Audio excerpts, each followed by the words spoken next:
Before I said anything, I turned on the front light, which mostly illuminated the man standing out there.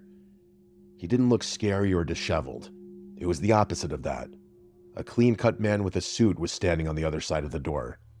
He was about 6 feet tall, had an athletic build, and was clean-shaven with a slicked-back haircut. This man was clearly out of place. He looked like he was ready for a business meeting, not a nighttime walk in the woods. I couldn't figure out why a man in a suit would randomly show up to a secluded cabin at 11 p.m. From my side of the door, I asked the man if he was okay and what he wanted.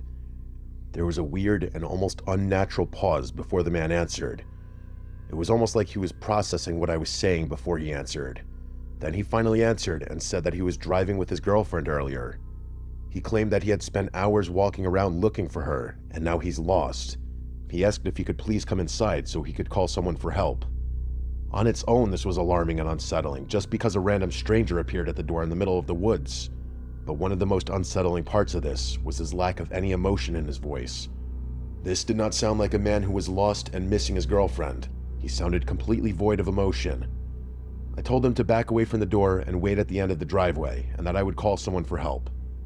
He paused again and looked around slowly.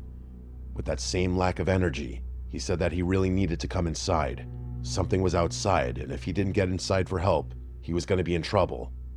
The tension I felt at this moment is almost indescribable. I told him I was calling the police and that he could either wait outside or leave, but I was not letting him inside the cabin. As I walked away from the door to grab my phone, I heard him say that he wanted to hide inside the cabin. He was in trouble and he needed to hide inside. I grabbed my phone, and that's when he started to aggressively pound on the door. I ran back to the door, and I started to scream some vulgar things at the man outside.